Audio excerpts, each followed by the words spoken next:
Your new house is on fire. Are you okay? Maybe you should call the fire department right away. I rushed to my home as soon as I got the call from my mother-in-law. I didn't want to believe it, but my house was on fire. Why on earth?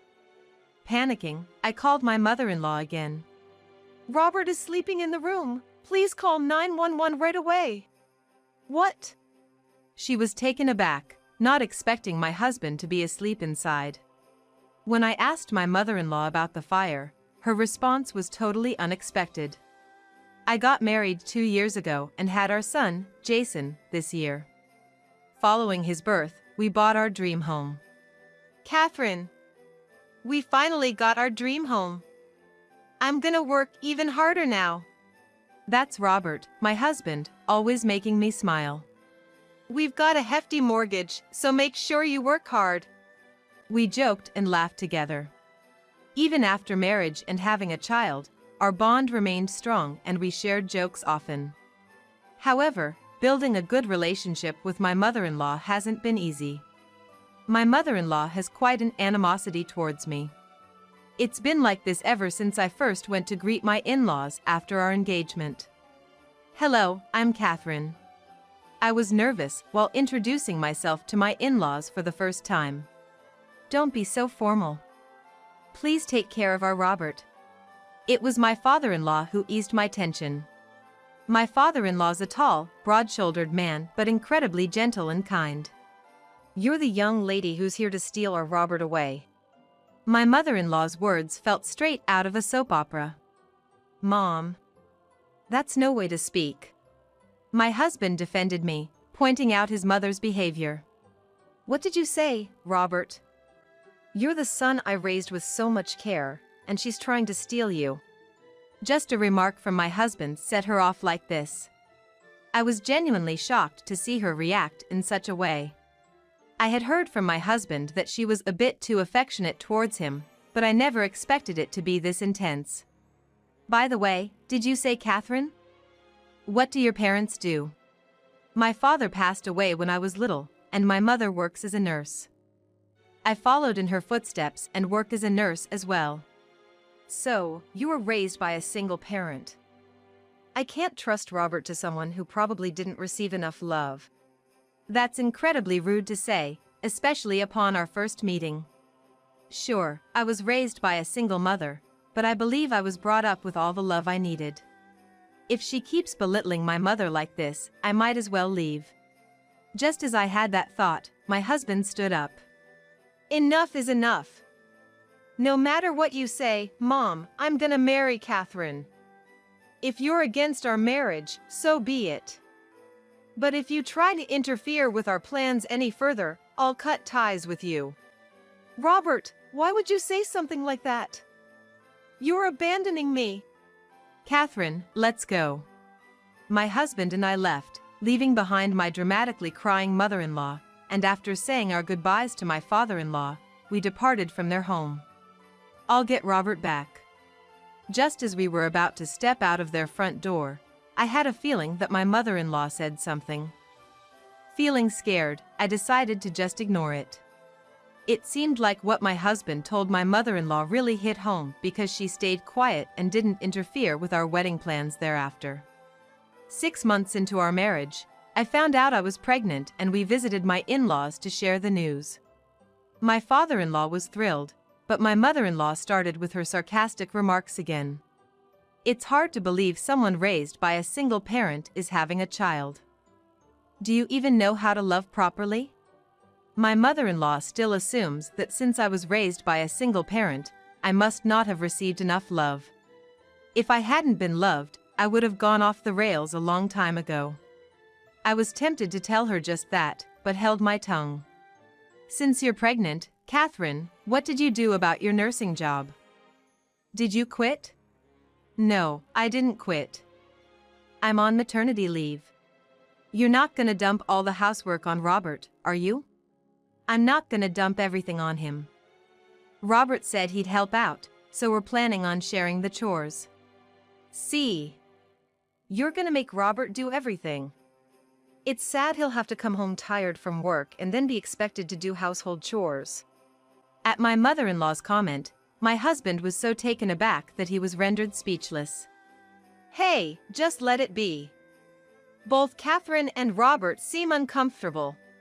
My mother-in-law looked like she wanted to say more, but my father-in-law's words finally silenced her. When the baby is born, please bring him over. My father-in-law said with a gentle smile. Of course. I'm looking forward to bringing them over. 8 months later, with my husband's support, I was able to safely give birth to our son, Jason. A year after that, we decided to buy our own home, even though it might have seemed a bit early. We figured if we're gonna take out a mortgage, might as well start repaying it sooner rather than later. To celebrate our new home and my son's first birthday, we invited my in-laws over for a modest dinner. Wow! What a lovely house! Congrats on the new home! And happy first birthday, Jason! My father-in-law praised our home and acknowledged Jason. However, my mother-in-law seemed displeased and didn't say anything as she entered our home. Thank you for coming over today. Really now? Why do we have to come all the way here for you and my grandchild? The only good thing is getting to see Robert. While my mother-in-law grumbled, she took a seat on the living room couch. Mom, please, don't say things like that. Let's just enjoy the meal. With my husband's calming words, the dinner began. For a while, we had a pleasant time. Suddenly, my son started to cry, and the room became noisy. What's the matter, little guy? Hungry? I rushed over to my son, trying to soothe him. But he wouldn't stop crying. Stop that incessant crying. Quiet him down. My mother-in-law shouted out of the blue. Enough already. Is he crying because he lacks your love? Can't even calm down your own son. No wonder I didn't want Robert to marry you. She continued to belittle me for being a single parent. I was at my wit's end and snapped back at my mother-in-law. It's not about love. Babies cry because that's their way of communicating. And what's your problem with him crying? If you can't stand it, just leave. If you're gonna be like that, I will leave. I've seen Robert, and that's enough. Robert, if you stay with this worthless woman, you'll end up worthless too. You can always come home. My mother-in-law, in a huff, took my father-in-law and left. It's crazy to even yell at our son like that. I felt relieved when she left. Sorry about today. My mom was really out of line. To be honest, I never thought she'd yell at her grandson. It might sound harsh, but maybe we shouldn't see my folks for a while? It seemed my husband felt the same way I did. To be honest, I was thinking about telling him that I wanted to distance ourselves from them for a while. Yeah, let's take a break from them for a bit. We talked it out, and both being exhausted, we decided to call it a night. 3 days later, my phone rang. It was my mother-in-law. Hello? I'm truly sorry about the other day. I shouldn't have yelled at Jason. How about coming over to my place as a peace offering? I've prepared dinner. My husband won't be there, but please stay a while. My mother-in-law sounded much kinder than usual. I found this new side of her a bit unsettling, but I felt it would be rude to refuse, so I decided to head over to my in-laws' house. All right. I'll bring Jason along. After about a 30-minute drive, I arrived at my in-laws' house and rang the doorbell. But no one answered. Is my mother-in-law not home? Just then, my phone rang again. It was her. Hello? I'm at your house. Where are you? Your new house is on fire. Maybe you should call the fire department? After telling me that, she hung up. My house is on fire? What on earth is going on? Before I could process this, she sent a picture to my phone. There was no mistaking it, that was my house. Frantically, I tried calling her back. But she wouldn't answer. Oh no. Robert is still at home. I kept trying to get a hold of her. As time ticked by, 10 minutes had already passed. If that photo was real, my husband could be in danger. My husband had left for work in the morning but had come home early due to feeling ill. He was resting in our bedroom upstairs. Just as I thought about ignoring my mother-in-law and heading home, I got a call back from my mother-in-law. "Hello? Why are you calling repeatedly? What's going on?" "Is it true that my house is on fire?" "That's what I told you, didn't I? I even sent you a picture, right?" "My mother-in-law. Where are you now? Call 911 immediately." "Don't be so alarmed. I'm sure the neighbors have already reported it." "How can she be so nonchalant about this?" "Even if it's your son's house burning. Normally, my husband would be at work at this hour. But my mother-in-law probably didn't know he'd come home early because he felt sick." I was furious at my mother-in-law's apparent lack of intent to call the fire department. If we leave it like this, my husband might get caught in the fire and never come back. "My mother-in-law, listen to me. Robert is sleeping in our burning house right now. If we don't do something, Robert might die." I still couldn't believe there was a fire, but I tried to explain it calmly to her. "What? Are you kidding? Why is Robert in the house? Why? Robert! Robert!" As soon as I told her that my husband was sleeping inside the blazing house, my mother-in-law started to panic. She seemed really shaken, unable to converse properly and looking utterly lost. "Please, calm down. Okay? Call the firefighters first. I'm gonna head there right away. If you're still near our place, go from house to house and ask the neighbors to evacuate." I told my mother-in-law to prioritize saving lives. Working as a nurse, I've seen many people brought in for emergencies. Most of those brought in from fires are too late, their lungs scorched and unable to breathe. Once it gets to that point, it's too late. Some people might have noticed our house is on fire, but others might not have. Yet, she was panicking, unsure of what to do, asking me for guidance. "That's why I'm saying I'm gonna head home now, so prioritize saving lives." I must have been agitated as well. Usually, no matter what she'd say, I'd never talk back so forcefully. But now, if I didn't get her to act, my husband could die. It's okay even if the house is totally burned down. But if my husband were to die, he'd never come back. With that thought in mind, I yelled at my panicking mother-in-law over the phone and hung up on her. I can't say I don't understand her feelings, thinking her own son might die and being so distraught she can't act. I doubt I'd be any more composed if I were in her shoes. But panicking forever won't save Robert. My husband's okay, right? But what if something happened? Overwhelmed with anxiety and fear, I hurriedly drove to our house. After about a 30-minute drive, I finally reached our place from my in-laws' house. Our home was completely engulfed in roaring flames, leaving hardly any trace behind. "Please, make way! Excuse me! Move, please!" Amidst all this, I could hear paramedics carrying someone on a stretcher. It must be my husband. Thinking that, I approached the paramedics. He might have been burned beyond recognition. "Excuse me. I live here. Is the person you're carrying from this house?" When I asked with a trembling voice, they let me see the person on the stretcher. My worst fears were confirmed. It was my husband being carried out. "Robert! Robert!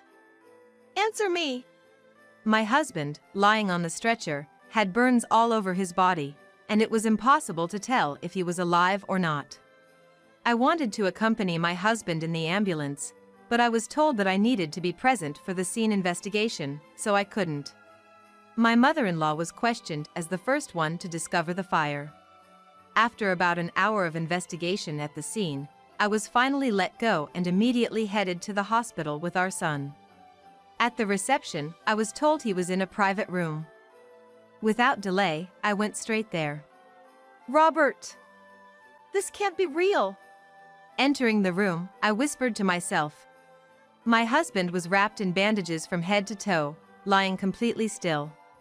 My husband's gone. I couldn't help but break down, clinging to him. Why did this happen? Robert! Answer me! It hurts. Please let go.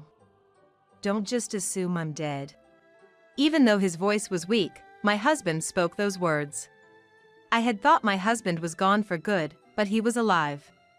In my overwhelming joy, I hugged him tighter than I should have. I really thought you were gone. I'm so glad you're alive. My husband's doctor said that while the burns were severe, his life was not in immediate danger. With some time in the hospital and treatment, he'd be able to return to everyday life. However, I was also told that the particularly severe burns on his left side might leave some lasting effects. My husband probably didn't want to believe that there might be lingering effects. But for me, just knowing that he was alive was a blessing. Just the thought of possibly losing my husband was too much for me to bear. That night, I was allowed to stay in my husband's hospital room. The next day, I couldn't help but think about the phone call from my mother-in-law the day before about the fire. Normally, if her son's house was on fire, she'd call 911 before letting me know. Moreover, when I went to her house after being called by her, she was nowhere to be found, and she was the one who reported our house fire. I didn't want to consider the possibility, but thinking this, I headed to her house after giving her a call.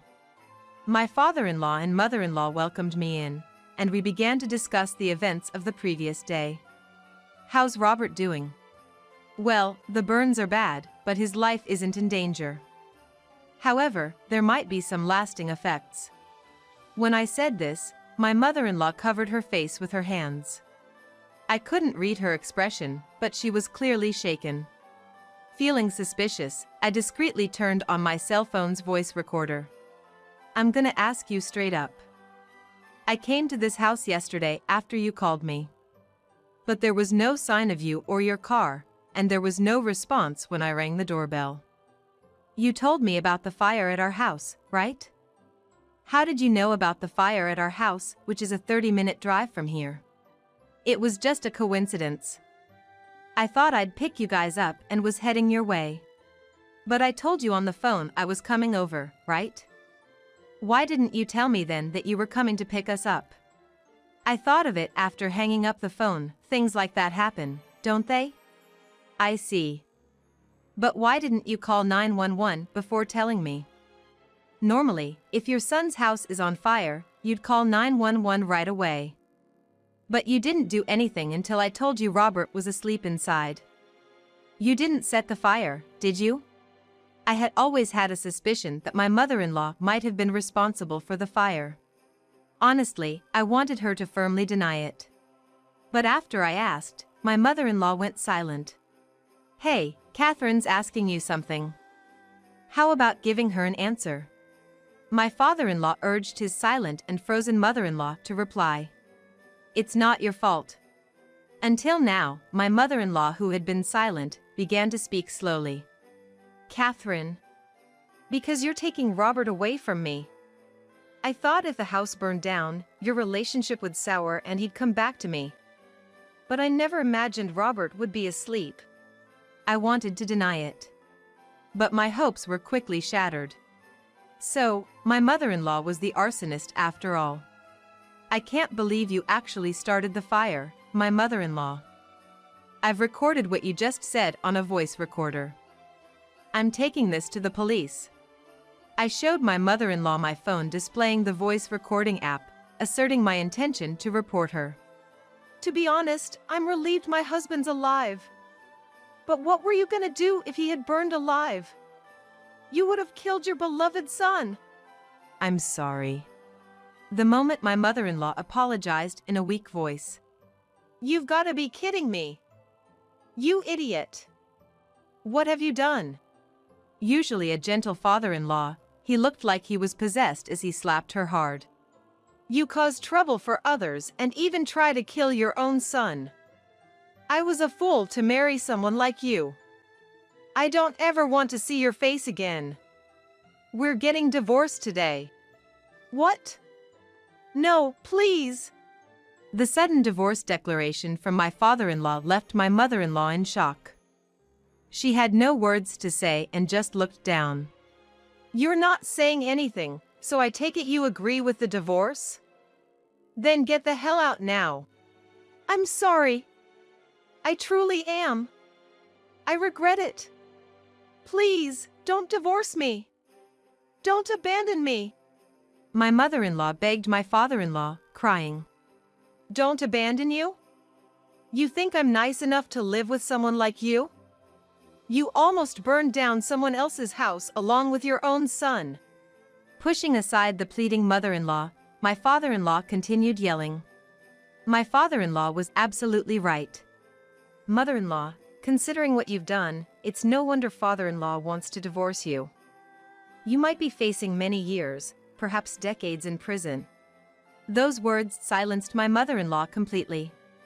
Perhaps she hadn't realized the gravity of her actions and that she could be sentenced to prison. Collapsing to her knees, my mother-in-law hung her head, looking completely drained and lacking the usual energy to make snide comments.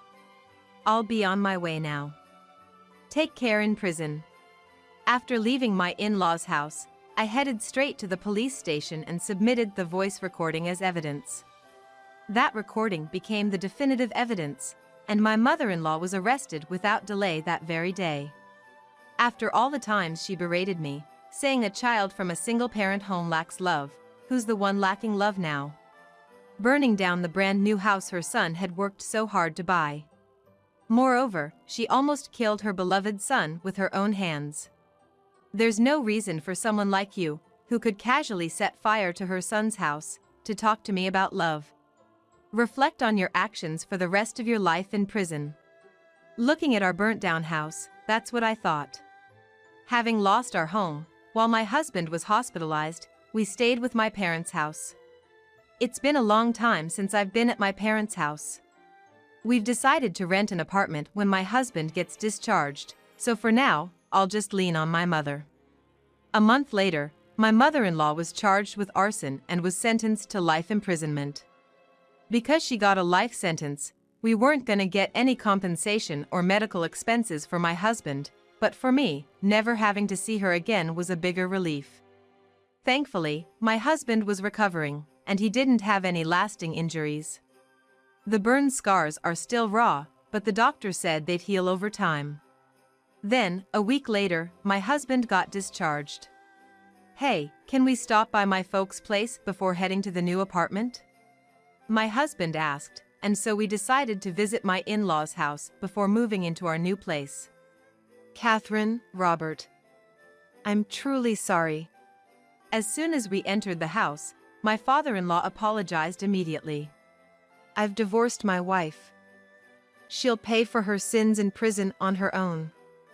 I already told Robert over the phone. Saying that, he handed me a sizable bag. It's a new place, and you probably had a mortgage. I'm not sure if the insurance will cover the fire, since my ex-wife was responsible. It might not be much, but please accept this. When I looked inside the bag, there was about $300,000. I can't accept this much. I was floored by the amount, but I refused to accept it. Please, won't you take it? I feel it's still not enough.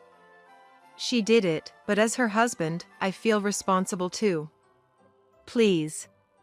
I didn't up for it, but I gave in to my father-in-law's pleas and accepted it. All right, Dad. See ya. As Robert and I were about to leave, his father stopped us. Catherine, I know it might bring back memories, but could you bring Jason and visit once in a while? It might be selfish of me to ask this. Of course, we'll visit. It's not selfish at all. Please spend time with Jason.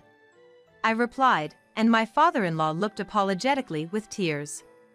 Our dream home was destroyed because of my mother-in-law, but we decided to start fresh and work hard as a family. Hoping that one day, we'd have our dream home again with everyone.